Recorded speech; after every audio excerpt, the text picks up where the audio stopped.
Animalogy is brought to you by you, the listeners of this podcast. You get the content you love, and I get to create content for you and the world to consume. It's a win-win for everyone, and there's swag. By signing up at patreon.com/Colleen Patrick-Goudreau, listener supporters get to have the satisfaction that they're making this podcast possible, and they get some pretty awesome perks besides. Some listener supporters get written transcripts to each and every episode, helpful for a podcast about language, and some get bonus materials and bonus podcast episodes. Whatever category you fall into, thank you for supporting Animalogy, changing the way the world talks and thinks about animals.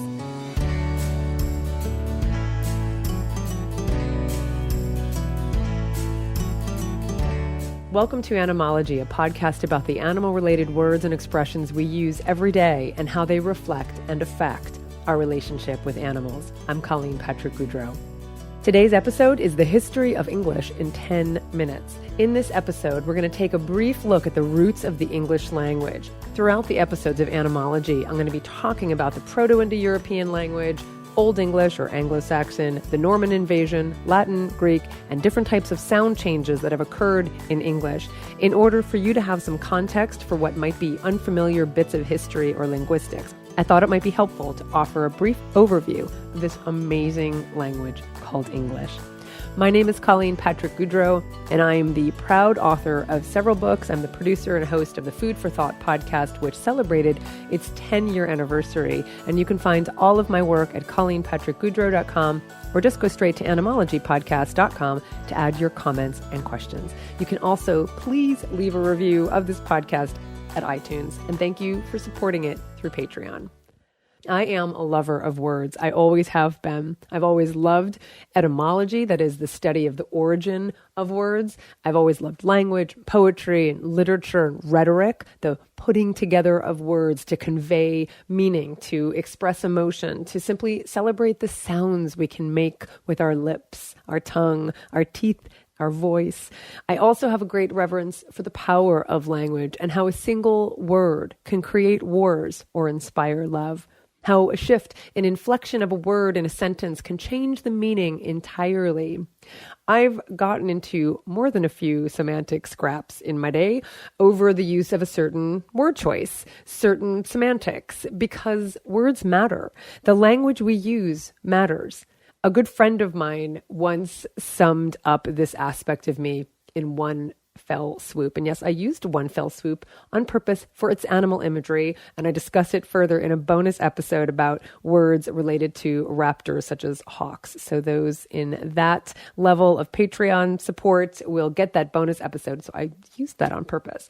So she summed up this aspect of me in one fell swoop, hashtag accuracy, she said. She looked at me and just said, hashtag accuracy. And I thought it was very poignant and observant of my friend. And she's right. When it comes to the words I use, the words I choose, I strive to accurately and articulately and effectively convey my thoughts or feelings. So on one hand, I don't think I've ever really taken language for granted. I regard it with something akin to awe. It's a remarkable thing. On the other hand, I'm a native English speaker. And like probably all speakers in relation to their first language, I no doubt took my native language for granted for years. We've all had conversations with people about what their favorite languages are, right? Often in the context of what second or third languages they studied in school. Now, I studied Spanish all the way through graduate school, but I've also studied Italian, a language I absolutely love speaking and hearing and reading. And for years, really until recently, that's what I would say if you asked me what my favorite language was. I would have said Italian and Spanish. And I actually really love the sound of Japanese, but I never said English. And you know what? Not that I have to pick, but it is. English is my favorite language. It is such an incredibly flexible, rich, diverse, beautifully fluid language that's been influenced by so many other languages in both vocabulary and grammar. And once you know what it endured, it's a wonder it survived. I love it for its resilience and steadfastness and diversity. And today, because it has borrowed more freely than any other tongue. It boasts the largest vocabulary of all languages, with about 1 million words recorded. Now, of course, none of us even come close to using that many words in our daily lives or even throughout our lifetimes. But how nice to have so many words to choose from. In its earliest form, in Anglo-Saxon, interchangeably called Old English, it was Germanic. And that remains, of course, the foundation of English. But after many centuries and shaped by warring cultures and invading tribes and prolonged occupations, not to mention a little thing called Christianity, it bears the imprint of its Norse, Greek, Celtic, and Latin influences. And all of these languages, among many others, are part of the Indo-European family of languages, all descending from a single prehistoric language spoken around 6,000 years ago. This Indo-European family of languages, from which hundreds of languages derived, was unwritten. So obviously, there are no written records. However, by comparing the developments and identifying the likenesses and systematic sound shifts in Sanskrit, Greek, and the Slavic, Celtic, Germanic, and Romance language branches, philologists and linguists were able to reconstruct what is believed to be the common ancestor, the mother of all the Indo-European languages, and thus identify a large number of roots from which our current words descend. This reconstructed language is called Proto-Indo-European, or PIE, and half of the world's population speaks languages derived from this shared linguistic source, proto indicating the first or original. The Proto-Indo-Europeans likely lived from about 4,500 to 2,500 BC in the area that today we call the Eurasian steppe, stretching from Moldova through Ukraine, Russia, Kazakhstan, Mongolia, and parts of northern China. It's believed that this may be the area where horses were first domesticated. And if you're interested in the connection between the domestication of horses and the Indo-European language and its speakers, I recommend the book, The Horse, the Wheel, and Language, How Bronze Age Riders from the Eurasian Steppes Shaped the Modern World. As the illiterate nomadic Indo-Europeans migrated for various reasons, in defeat of war, in pursuit of war, in search of arable land, in search of water, their language migrated with them, and it developed into several different branches, including Balto-Slavic, from which we get Lithuanian, Latvian, and Polish, Czech, Slovak, Serbian, Bulgarian, Croatian, Ukrainian, Russian, and many other languages. We get the Celtic branches such as Welsh, Irish, Breton, Scottish Gaelic, Cornish, and Manx, spoken on the Isle of Man, many of which of these Celtic languages are in danger of going extinct. We have the Hellenic branch, the primary language of which is Greek. The Indo-Iranian branch, from which we get our Persian, Pashto, Kurdish, Hindi, Bengali, and Urdu languages, among many others, including ancient Sanskrit. We have the Italic branch, from which we get Latin, or its Romance or Roman descendants, such as Italian, French, Spanish, and Portuguese. We have the Armenian branch. We have the Albanian branch, today spoken in Albania as the official language and in several other areas of the former Yugoslavia, and also in small enclaves in southern Italy, Greece, and Macedonia. We have the Germanic branch, from which we get German, Netherlandic or Dutch, Swedish, Icelandic, Norwegian, Faroese, and of course, English.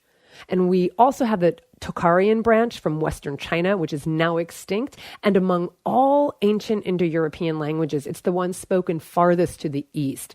We also have the Anatolian branch, one of the oldest and also extinct, responsible for the Hittite language, which we'll come across again in future. So hang tight for the Hittites. As you can imagine, this was a major discovery, a game changer, a turning point in the study of linguistics, and we have Sir William Jones to thank for it. Jones was a Brit who was appointed to be a judge in Calcutta during the time of colonial expansion into India in the 1700s. He was kind of an incredible guy. He was devoted to studying law and language. In fact, he was versed in many languages, including Greek, Latin, and Sanskrit. Others before him in the 17th and even in the 16th centuries had postulated the idea that there was a linguistic connection between Greek, Latin, Sanskrit, and Persian, possibly derived from a common source, but Jones was the one who drove it home. As I see it, this ancient language connects so many millions of us in so many far corners of the world, but we've forgotten if we ever knew at all. And I think it's time to remember this in our quest for a sense of global unity. One ancient language unites hundreds of millions of us. Because the original Indo-European words denoted everyday objects or specific events that impinged directly upon their daily lives, we've been able to glean a pretty fair amount about who they were, how they lived, where they lived, and what kind of animals they would have seen or had contact with. We can construct the early human and animal story from these words, and we'll be doing that a lot in Animalogy. But I want you to know about another discovery that took place in relation to the Proto-Indo-European roots you'll be hearing about again and again.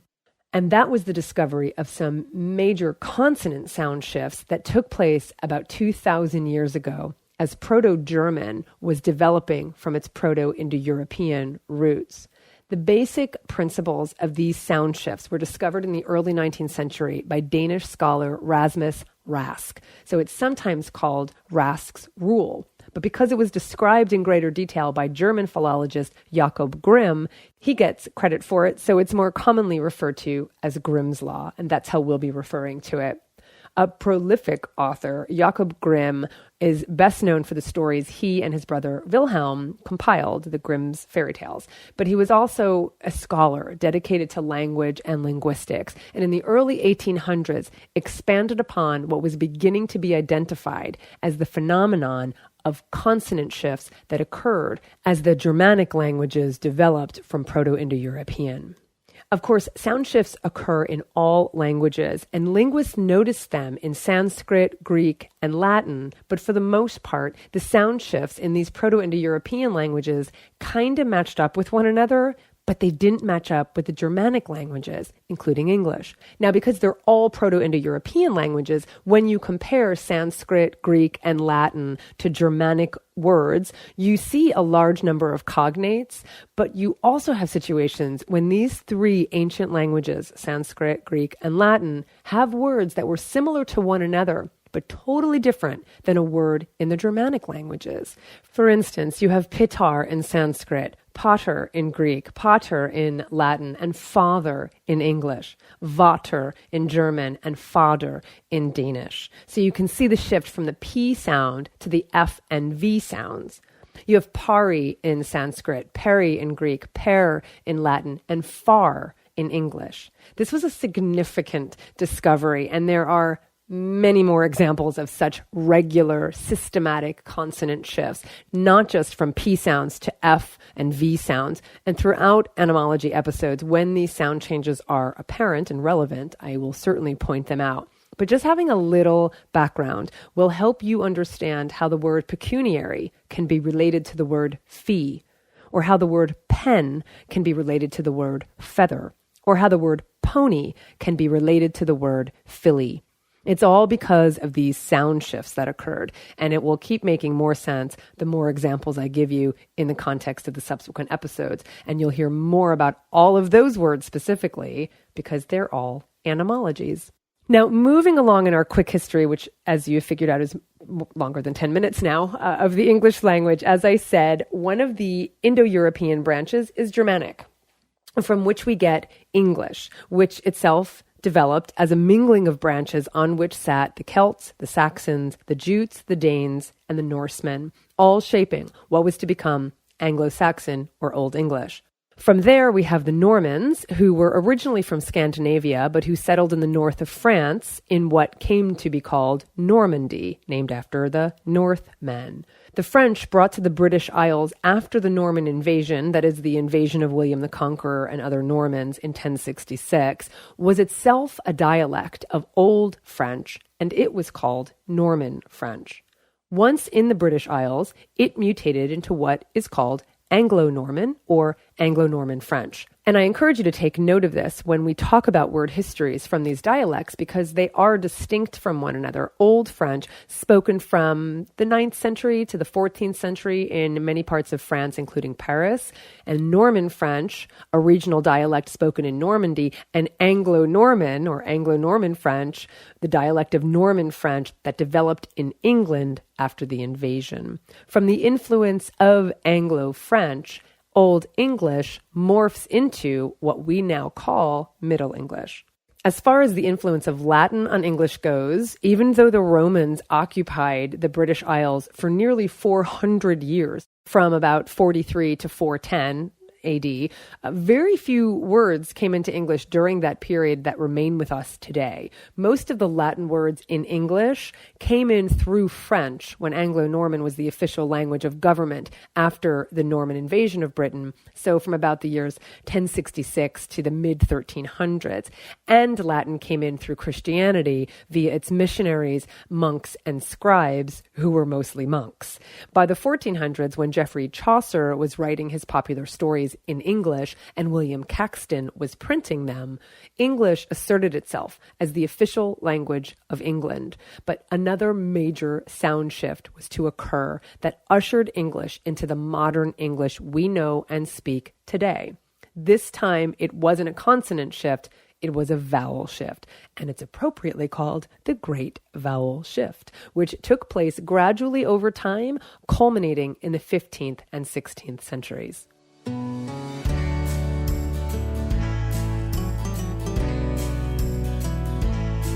Wow, that's a lot to take in. So let's take a quick break to take a breath and to remind everyone that Animalogy is brought to you by you, the listeners of this podcast, many of whom you can see at animalogypodcast.com under podcast supporters, along with their beautiful words as to why they support this work. Some of whom include David Cabrera and Alexandra Gray, Gwen Mayo, Michal Stone, Jennifer and Ben Ellis, Tim Anderson, Ulrich, Renee Marinkovich, Sylvia Raquel, and Peter Liu. Thank you all for your support of Animalogy. By signing up at patreon.com/Colleen Patrick-Goudreau, listener supporters know they're making this podcast possible, and they appreciate the additional perks they get as well, especially the transcripts to each and every episode. Really helpful for a podcast about words. Thank you for valuing Animalogy. You are much valued in return.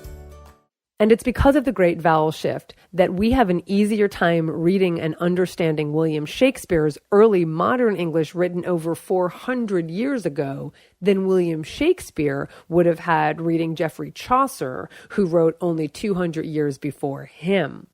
During the centuries-long shift, consonants remain generally the same, though in Middle English, Chaucer would have rolled his R's and pronounced both elements of consonant combinations, such as the K, N in an old word like knight or knicht or night. The short vowels are very similar in Middle and Modern English, but the long vowels are strikingly different. The most simplified explanation I can give is, in Middle English, Chaucer's English, long vowels were generally pronounced very much like the Latin-derived Romance languages of Europe. So, a, e, o, u, much like they're pronounced in their modern descendants of Spanish, French, and Italian. So, for example, Chaucer would have pronounced sheep like shape. He would have pronounced me, M-E, as may. He would have pronounced mine, M-I-N-E, as mean. Shire would have been shir. Mate, M-A-T-E, would have been mat. Out, O-U-T, would have been oot. House, hus. Flower, fleur. Boot, boat. Mode, as mood, etc. After the Great Vowel Shift, the pronunciations of these and similar words would have been much more like they are spoken today. The influx of more words came in through Latin during the golden age of science in the Enlightenment and in the Renaissance periods. The English translations of the Bible were monumental in ensuring the development and expansion of the language. The printing press standardized and democratized the language. Dictionaries documented it. Literature and poetry celebrated it. And international trade both spread and influenced it.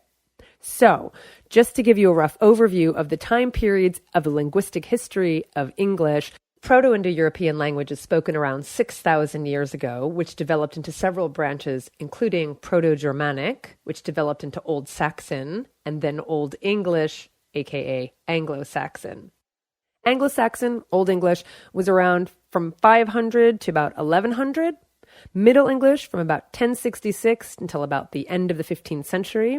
Early Modern English from about 1500 to 1800, and late Modern English, 1800 to the present day.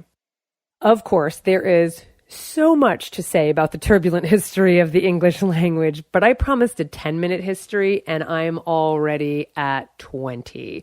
So we've come to the end of our time. For a detailed history, I highly recommend the History of English podcast at historyoфenglishpodcast.com. I hope you enjoyed that little bit of history, and I hope you can see how connected we are, united by a common human experience, by a language that connects us in our past roots as well as in our present languages, and by a common connection with other animals. Until next time, may our words reflect our compassion, and may our compassion be reflected in our actions. On behalf of the animals, this is Colleen, Patrick-Goudreau. Thank you for listening to Animalogy, changing the way we talk and think about animals.